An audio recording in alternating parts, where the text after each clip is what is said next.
Okay, folks, ready to go a little deeper. Tonight, we're headed straight back to Haddonfield. Back for more, huh? You got it.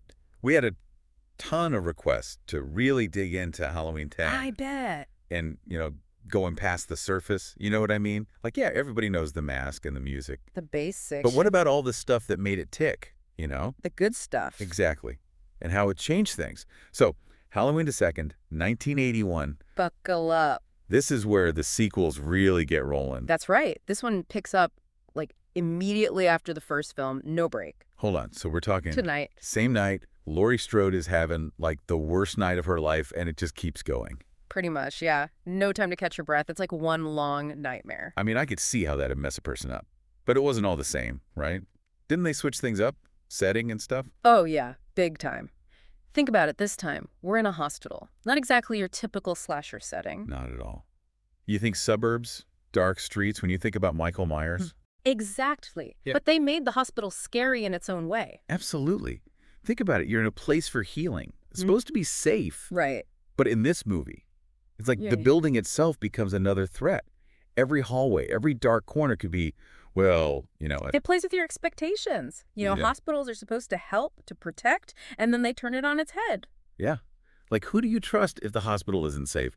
And then Oh, they yeah. throw in this whole sibling thing. Big twist. Michael Myers and Laurie Strode are related. What? I mean, was that to give him a motive? Because before it was just, Pure evil, this force of nature. yeah, exactly. Well, that's where people get divided, right? Some fans loved that twist, gave them something to chew on. Why is Michael so fixated on Laurie? Is it destiny? Is there something more going on? Right. Others, they felt it took away some of his mystique. Like, he doesn't need a reason. He just is. And frankly, both sides make sense, which is why it's such a great topic for discussion, right? For sure. But, okay, Halloween the 2nd definitely went harder than the first one in a way. Mhm. I mean, in the gore, right?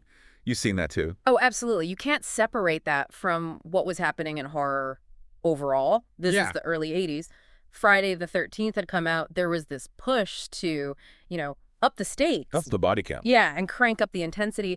And even though Carpenter, who directed the first Halloween, wanted Halloween 2nd to be more subtle, he ended up, leaning into the graphic stuff a bit more. Yeah. I mean, some of those hospital kills are brutal. Oh, yeah, they don't shy away from it. It makes you wonder, was it to keep up with the times, or was it just, the story they wanted to tell? Probably a bit of both. You got to remember, horror is always evolving, right?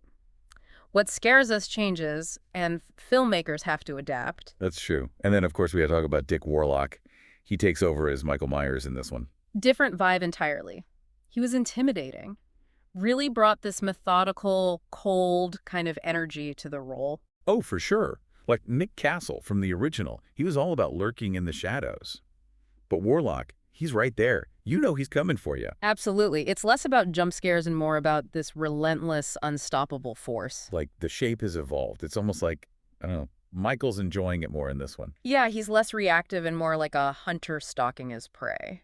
It's kind of fascinating to think about how Halloween the 2nd is sort of caught between two directors. Oh, Rosenthal originally, and then Carpenter coming in. that's definitely part of the conversation around this movie. Some people think that clash of styles is a weakness. Others see it as, what makes Halloween the 2nd unique. It's a blend of different visions. Yeah. And it makes for good conversation, right? I mean, that's what we're all about here. Exactly. Horror is subjective. Some people want slow burn, psychological terror. Others want, in-your-face scares and gore. Blood and guts.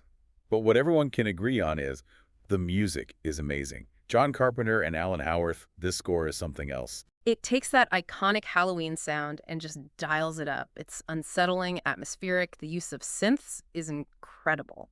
Like, you know the original theme, but this one feels more urgent, Absolutely. More intense. It really works with the hospital setting, too. Adds to that sense of isolation and dread. So even though Halloween the 2nd might be divisive, you can't deny, it cemented Michael Myers as a straight-up horror icon. No question. It's like they took everything from the first film and turned it up to 11.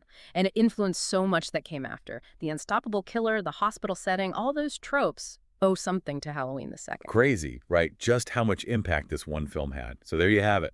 Halloween 2nd. A sequel, a continuation, a whole new level of terror. It's messy, it's brilliant, it's a must-watch for any horror fan. But before you go, we got to ask, did that whole sibling thing work for you? Did it add to the story or take something away? Let us know what you think. Till next time, try to get some sleep. If you can. Good